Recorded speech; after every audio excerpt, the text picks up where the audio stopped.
Princeton researchers found that LLMs tend to give us more credit than we deserve and think that we're more rational than we actually are. And when they were asked to predict monkey behavior, this is more closely aligned with our actual decision making. LLMs would always predict that humans, for the most part, would make the rational decision, and just as a whole, humans do not do this. Essentially, the internal representation that LLMs have of humans and their decision making and thinking is just not accurate and not really how humans behave in the wild or think in the wild. I think a big reason for that is that LLMs are trained on the polished versions and the neat output of human thought, like books, blogs, articles, all this stuff that gets published. It's always edited and it's cleaned up. It's not trained on like the more messy, impulsive, or like random initial thoughts that humans have, which is more representative of how humans actually think. And this matters depending on what you're using AI for. Like if you're using it as a tool, like a coding agent, you don't want it to be or think like a human. You don't want it to be lazy or cut corners and take shortcuts. You want it to always put in the work and find the most optimal solution. Whereas if you're a product manager or a designer and you're using AI to craft like a workflow or design an onboarding situation for a user,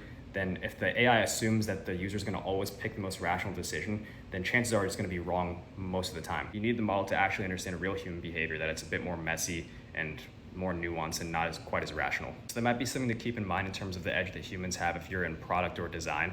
While AI can be really good at creating these visuals and it can make a realistic flow, it doesn't actually understand users at the core, like maybe someone who's more of an expert in user behavior or a seasoned UX designer does.